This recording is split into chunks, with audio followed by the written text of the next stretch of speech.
Olá, boa tarde a todas e todos. Vamos nós aqui em mais um Távola de Fim de Tarde. Eu sou Regina Zappa, da TV 247.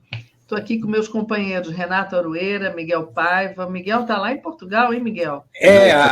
A Márcia e a Daiane estavam falando aí do cenário que elas procuram. Eu estou com um cenário péssimo que eu não consegui. Miguel está misterioso. Metade do rosto. Porque eu botei uma luz. Eu botei uma luz.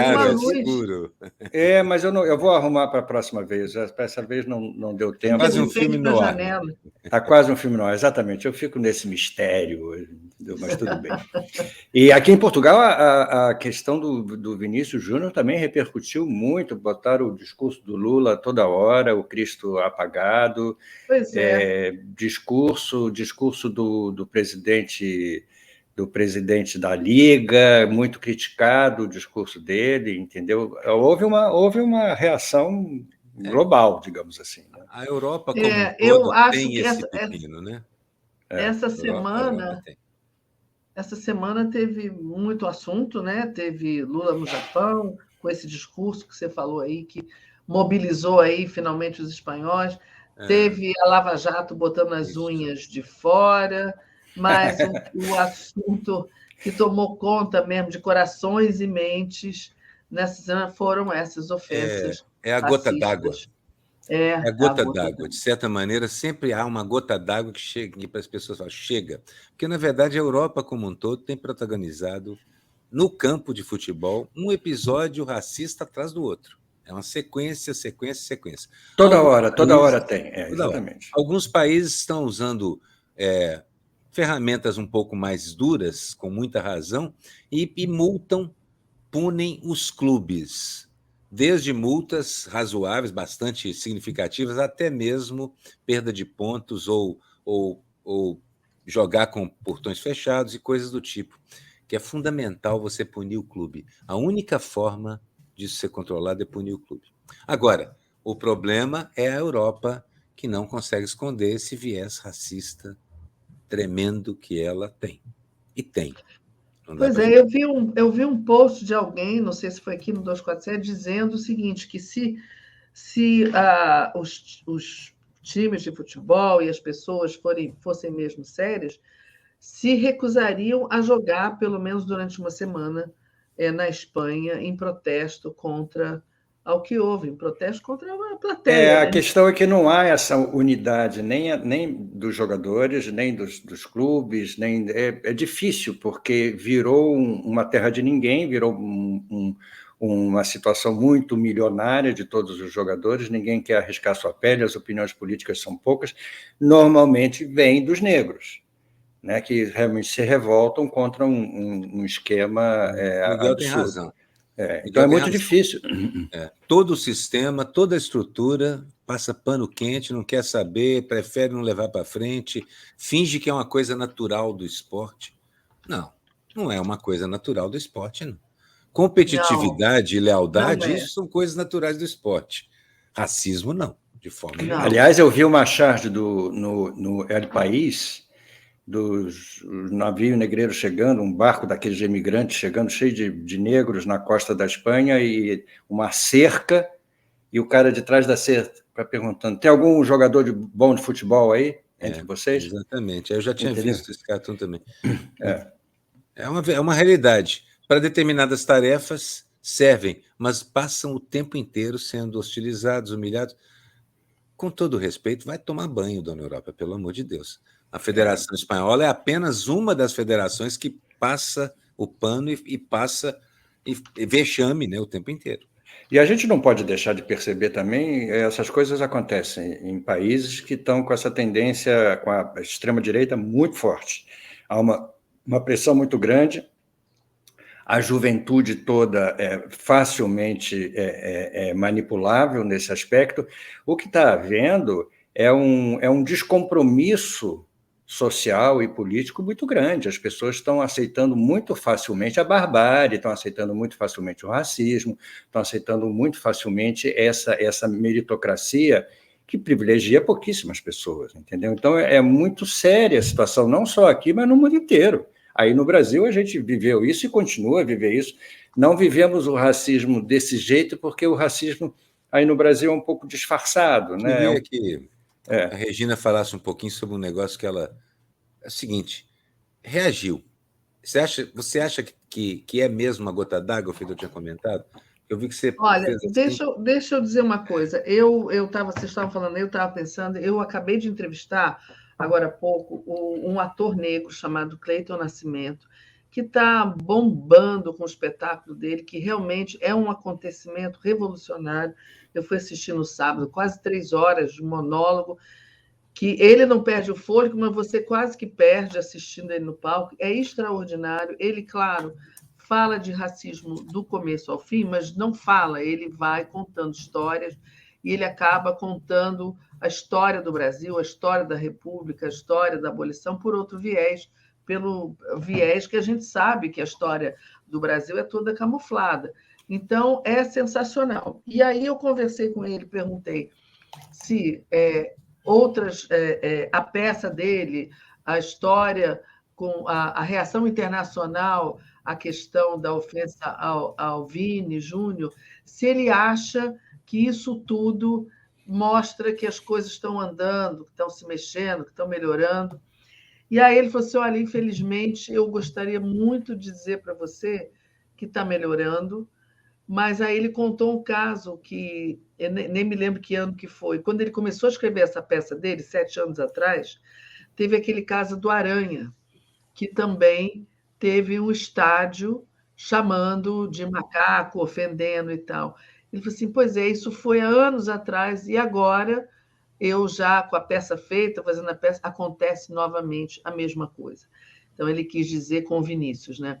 Quis dizer que a coisa não anda assim, com essa facilidade. Num certo aspecto, Pode sim. ser a gota d'água, mas a gota d'água para quê? Para que as pessoas mudem de atitude?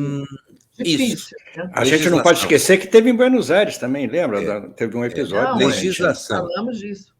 É o que eu te falei, assim, alguns países na Europa começam a punir os clubes. A legislação geralmente é eficiente para começar a coibir.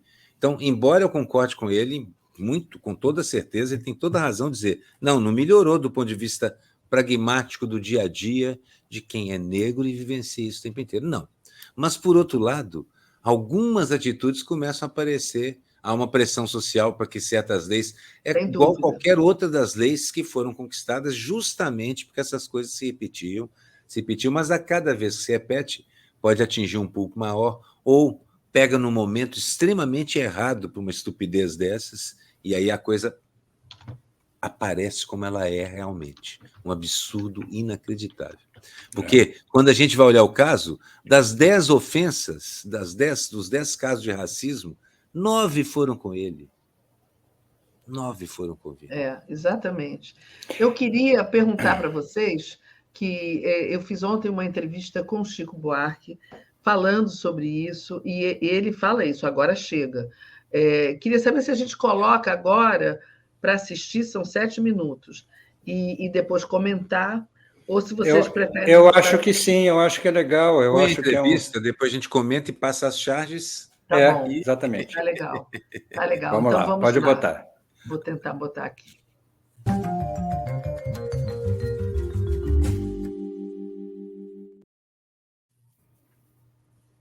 Uai. Ainda não. Olá, nós estamos aqui com Chico Buarque e nós vamos conversar um pouquinho. Ele já está saindo para viajar daqui a pouco, mas ele tem algo a dizer aqui para a gente. Queria te perguntar, Chico, diante de tudo que já foi falado, tudo que já foi feito, dito, conversado, mostrado, a gente ainda tem que assistir a essas manifestações fascistas horrorosas, como essa lá na Espanha contra o Vini Júnior, em pleno estádio de futebol, com o estádio todo xingando, ofendendo a ele, né? Eu não sei, mas o que dizer, o que você acha, o que a gente ainda pode dizer diante disso? Olha, eu acompanho futebol, você sabe disso, e eu sempre perguntava por que especialmente o Vinícius Júnior era o alvo dos racistas, mais que qualquer outro jogador. É uma coisa impressionante, nunca vi coisa igual. E ontem transbordou, né? Porque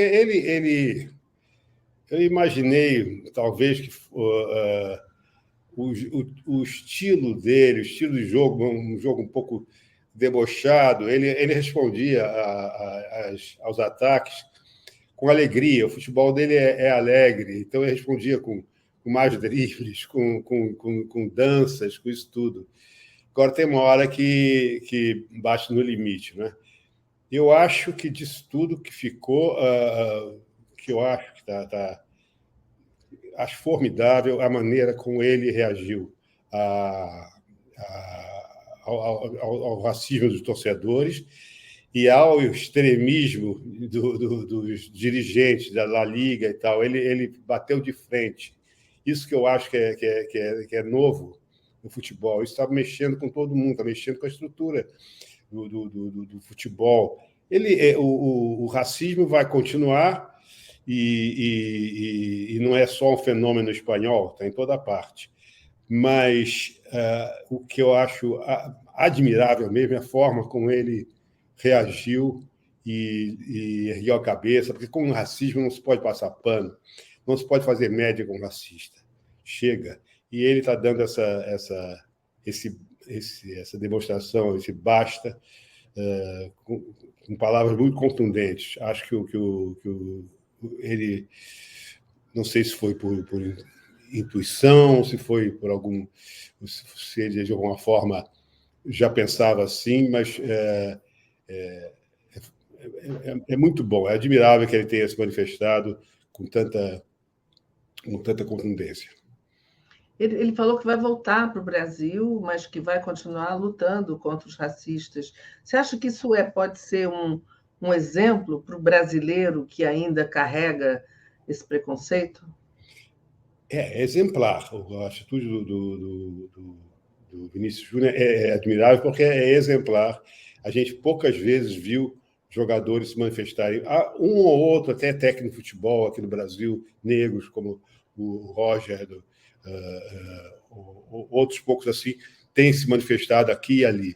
Mas da forma como o Vinícius Júnior reagiu, e ele sendo como é uma grande estrela, porque ele é talvez o jogador brasileiro com mais visibilidade, com maior sucesso, com mais talento no momento do futebol mundial.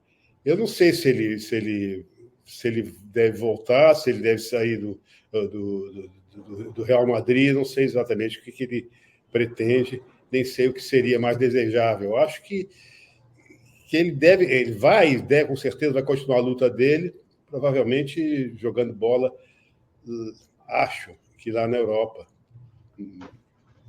porque talvez ecoe melhor, ecoe mais a palavra dele, a voz dele no centro do futebol brasileiro mundial, que hoje em dia é a Europa. Pode ser que ele se mude para um time inglês, italiano, mas em toda parte tem racismo, tem. Né? A Espanha que é racista. O Brasil existe racismo, e na Europa toda, esses países todos, em jogos de futebol, há demonstrações de racismo. Né? Na Inglaterra, na Espanha, na Itália. Na Argentina, a gente já viu isso. Na Argentina, os macaquitos sabemos disso. Né? Mas chega de brincadeira, né? Quer dizer, já não. Eu me lembrei um pouquinho daquela história. Me lembrava, pensando no jogo do Vinícius Júnior, aquele personagem do Enfio, que é o preto que ri. O preto que ri é o preto que reagia ao racismo com gargalhadas e tal. Isso, o futebol do Vinícius Júnior é um pouco o futebol do preto que ri. Mas agora chega, né? Acho que bateu. Agora chega. Agora chega. Agora chega. Chico, muito obrigada. Eu sei que você está apressado, vai sair para viajar. Te agradecer muito, porque suas palavras têm sempre muito peso, é muito importante você se manifestar, porque Né? Obrigado, Regina. Obrigado, Regina. O importante é o Vinícius Júnior ter se manifestado e manter essa posição. É duro, é duro. Imagino para ele é duro. Né? Porque significa muita coisa, inclusive risco para ele, prejuízo e tudo mais. As pessoas se guiam por isso. O futebol é uma máquina de fazer dinheiro e você sabe, você vai mexer com patrocinadores, com opção de coisa assim. É muita coragem dele. É muita coragem. E é muito inacreditável a gente ver que a Liga, por exemplo, não se manifesta, quer dizer, não tem uma punição. Só falou besteira, quer dizer, a Liga, o dirigente da Liga, o cara é um sujeito próximo do Vox, né, da extrema-direita espanhola, ele diz isso com orgulho, ele, quer dizer, a Liga e o Vinícius Júnior foi no ponto. Eu não sou seu amigo, não tem que conversar com você, não. Não é para qualquer um, não. Muito bom. Isso aí. Vamos ver se as coisas melhoram um pouco, né? Cada coisa que acontece dessa é talvez um passo, né, na direção. Vamos ver, né? Eu não sei. Né? Tem que ser. Tá bom, Chico. Super obrigada. Um beijo, boa viagem e até a próxima. Beijo para você, Regina. Tchau. Muito chique. Muito bom, muito bom, muito bom. E ele disse aquilo que a gente tinha falado, né? Eu aproveitei e mudei um pouco a luz. Acho que melhorou um pouco. Você está agora menos dramático. Menos dramático. Exatamente. Eu acho que o Chico falou uma coisa muito certa e me surpreendeu muito positivamente na reação que o Vinícius Júnior teve. Ele teve uma reação não só de uma pessoa que estava enfurecida com o que estava acontecendo, como um posicionamento muito seguro dele, entendeu? Em relação à Liga, principalmente. E isso que a gente falou, que o Chico falou aí do futebol ser uma máquina de fazer dinheiro, é verdade, por isso que a gente disse aqui que é difícil haver uma união, né?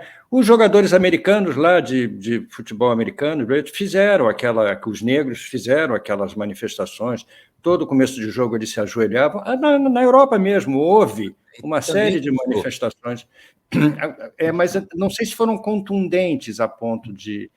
Olha, não foram, Miguel, acho que foram, e custou para eles também. Na verdade, o que o Chico falou ali sobre a coragem do Vini, cada um deles que se ajoelha, se levanta o punho, estabelece esse basta, essa linha, está arriscando sim, está arriscando porque está enfrentando o patrocinador, está enfrentando, e quase sempre as estruturas são parecidas com a da Federação Espanhola.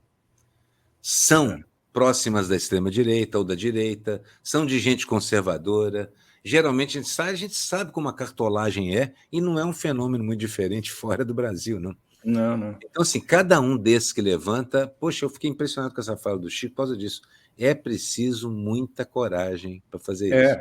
E o presidente da Liga é um líder de extrema-direita, ele é muito ligado à extrema-direita. Então, o posicionamento dele é claro que se manifesta aí. Outra coisa é que agora os outros países também vão ter um pouco mais de cuidado, porque certamente a reação de vários jogadores que forem vítimas de racismo vai ser como a do Vini. E tem muitos jogadores negros jogando muito bem em todos os times europeus.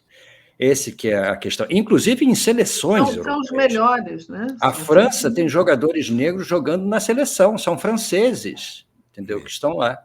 E na Itália também tem menos, mas tem.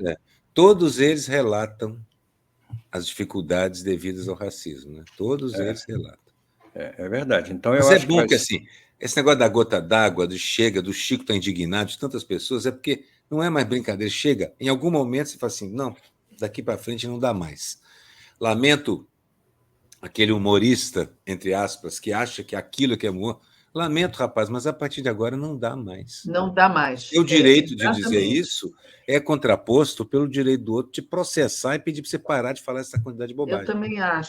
Eu também acho. Chega, né? Já basta. E a imagem não é mais brincadeira, não dá mais. A imagem daqueles animais gritando na arquibancada contra o Vinícius Júnior era uma coisa absurda, era uma coisa inacreditável. Os amigos protetores dos animais iam ficar indignados com o que você disse agora, viu, Miguel? Animais não falar nisso. Me escapou. Eu adoro os animais, é evidente, tem toda a razão. Mas vocês adivinha quem está aí perto do Zé? Não tá aqui, dizer o quê? Aquelas bestas, aqueles Se aqueles seres humanos... Aqueles seres perversos, exatamente. Perversos, porque aquilo é perversidade, é uma compreensão errada. Né? Olha o True School Brasil, o que falou. Roberto Castro pegou a banana e comeu. Quer dizer, cada um reage, e é um gesto de protesto, sim. Claro. Eu acho que é um gesto de protesto. É mostrar se eu sou superior a isso, ou se for um punho cerrado, eu vou combater isso. Cada vez eu percebo mais que cada um que é vítima do racismo, ele sente aquilo tão profundamente que é preciso uma gigantesca falta de empatia para não perceber a estupidez e o horror. Isso não é brincadeira de torcida, não. Isso é uma faca, é um punhal. Havia antigamente umas reações assim, eles reagiam, assim como o Roberto Carlos, que comeu a banana, o outro ria, o outro devolvia o insulto, mas dessa vez foi muito agressivo. Foi direto na estrutura, né? Exatamente. E ele devolveu direto na estrutura, que permite isso. Né?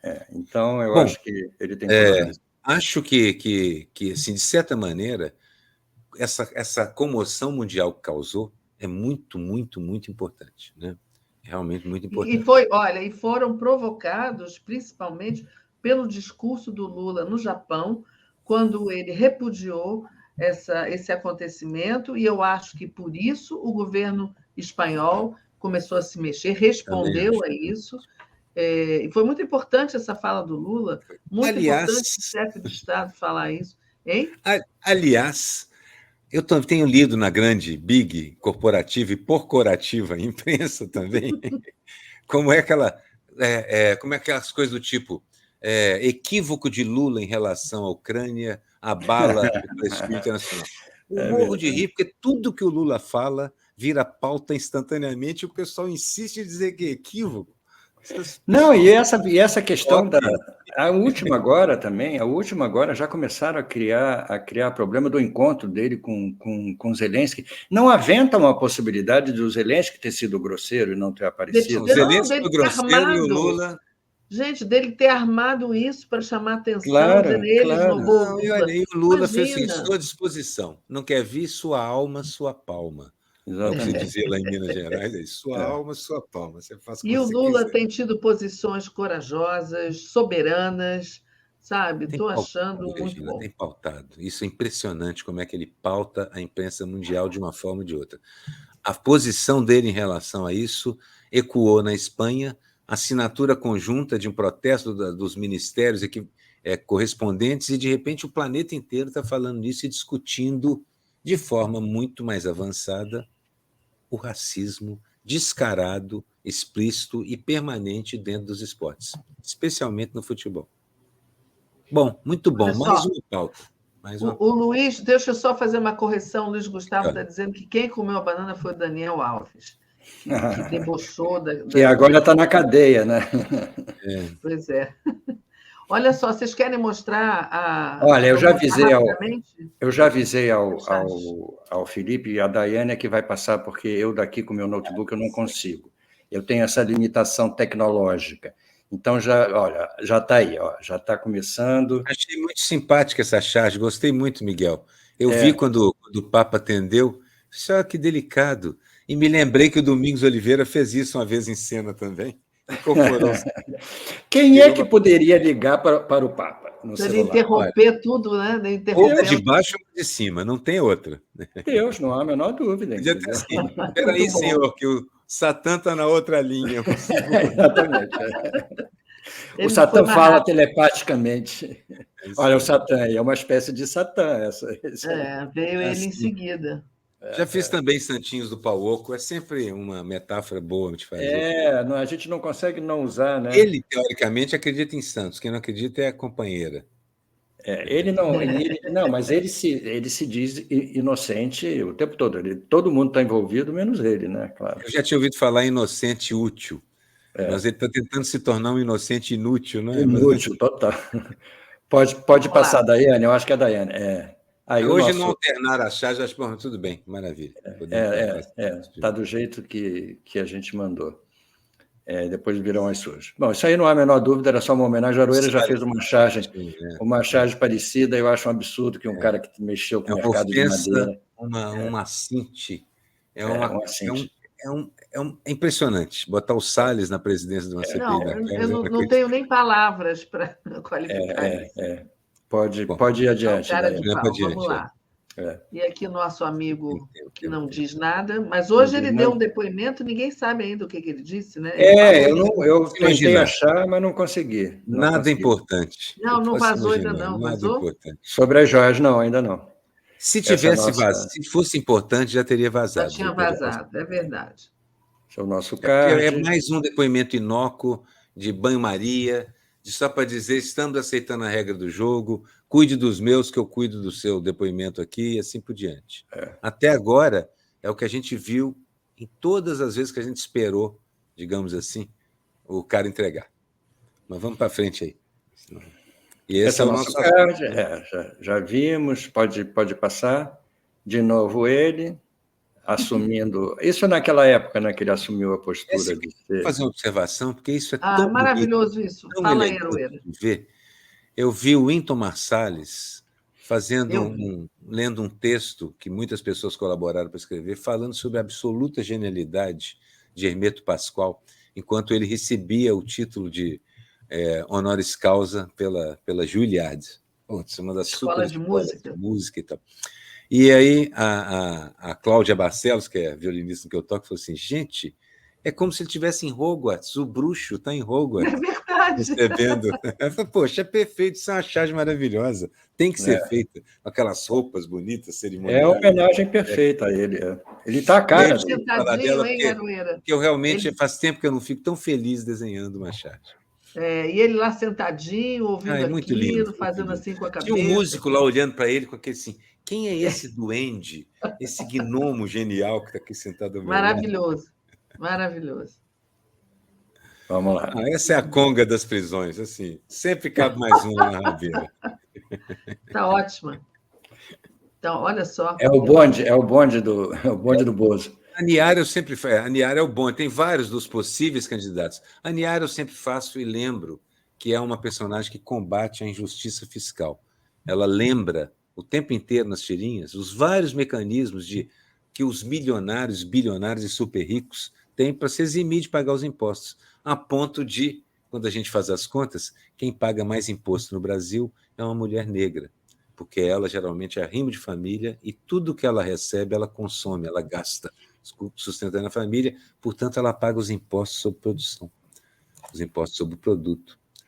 Então essa injustiça é uma coisa que a Niara combate toda semana, a gente faz mais uma tirinha, tem montes de projetos lá na Câmara esperando para que a gente possa melhorar isso um pouco.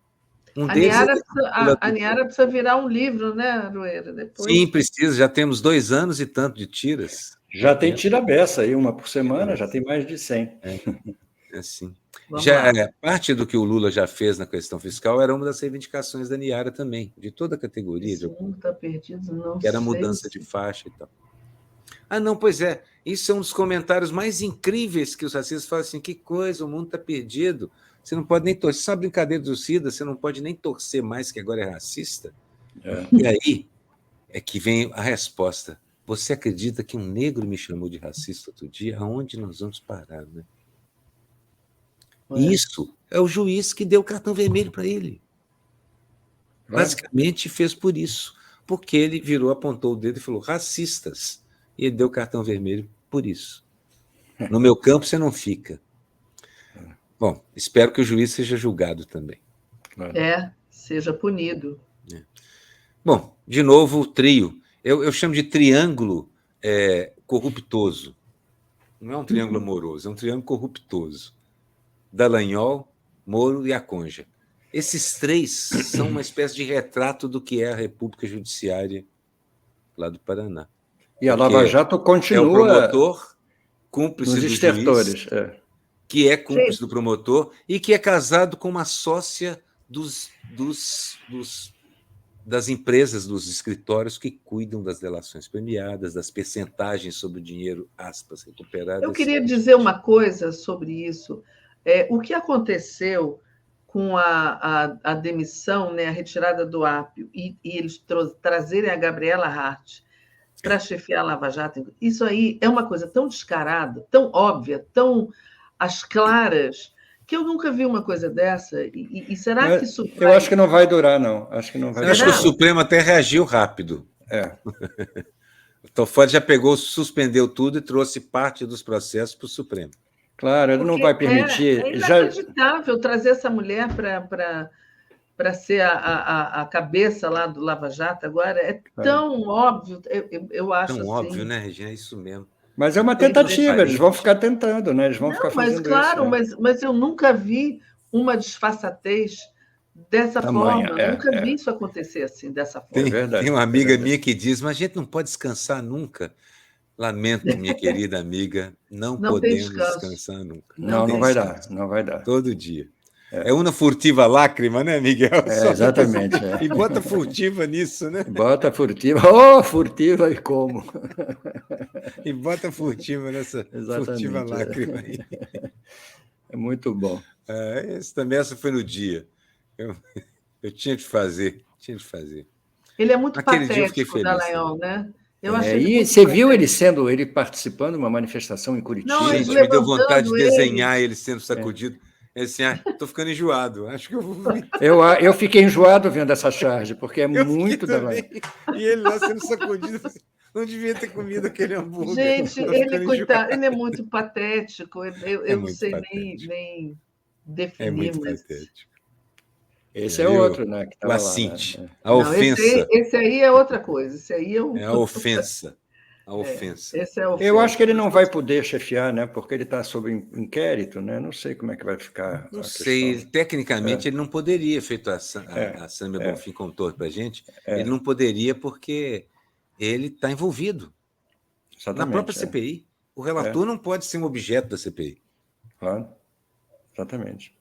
Vamos ver o que vai dar isso. Chegamos ao fim. Obrigado quem passou. Gostei muito desse papo, viu? Muito bonitinho, Miguel. Realmente gostei. Eu gosto desse papo. Apesar de eu saber que ele é um papa, eu respeitar esse, mas sei que continua sendo um papa. Ele é muito simpático. Ele é muito simpático. Argentino, torcedor de futebol, boa gente. Com as limitações de Nossa Senhora, porque ele intercede por nós. Nós à esquerda, que eu digo. Exatamente. Ele nunca... tem aquelas limitações que a igreja tem, claro, mas ele sempre assume posições mais... Mas ele está acima disso tudo. Olha só, concordo, viu, Luiz Parra? Eu também. Tem que achar bom lutar todo dia. Ou reverte logo, é um novo golpe em curso. A gente não pode descansar nunca. Não, a gente reverte todo dia. Todo dia você empurra ele de volta um pouco, luta outra vez, empurra, ganha 5 centímetros e tal. Não é uma coisa que você tem uma vitória definitiva. Não dá para relaxar, não. Não tem. É um processo, é luta de classes, é um processo de ganha uns metros, perde alguns. Nós passamos por um período difícil e estamos mais atentos agora. E, de certa maneira, estamos no comando. Eles não dormem, né, Aroeira? A extrema-direita não dorme. Temos que ficar atentos. E o José Martins dizendo que parece uma armação para ganhar tempo, para dar um juiz favorável, por exemplo. Mas já está ela lá. Né? Pode ser. Embora eu acho que lá na República Judicial do Paraná, ninguém é segredo, nada é segredo. Todo mundo conta tudo para todo mundo. Tudo às claras. Isso aí nós vamos ter algumas novidades nos próximos dias em relação a isso. Também acho. Eu acredito. Não vai ficar assim, não. Enfim. Que outros assuntos interessantes a gente ainda tem? Claro, a própria viagem do Lula, que para mim, mais uma vez, a gente não comentou. Um sucesso diplomático, um sucesso comercial e realmente uma colocação do Brasil de novo na mesa do mundo, né? Foi muito importante. Não adianta o Estado e a Folha falar essas bobagens, que Lula perde isso, que não se comportou correto. Tomar banho, vocês não fazem ideia do que é diplomacia. A Folha que perde a importância, né?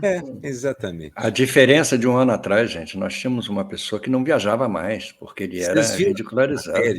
Que contam que o de Itamaraty mesmo ficava tentando evitar encontros de nível alto, porque com medo do vexame. Gente, eu me lembro daquela imagem dele conversando com o garçom. Nada contra o garçom. Ótimo, ele podia conversar com o garçom, mas ele não conversou com mais ninguém, só com o garçom, num encontro de chefes de Estado. Ele poderia até ter, o Lula certamente teria trazido o garçom para a rodinha. O Lula conversaria com o garçom. Exatamente. O Bolsonaro conversou com o garçom e o garçom falou assim: quem é essa pessoa?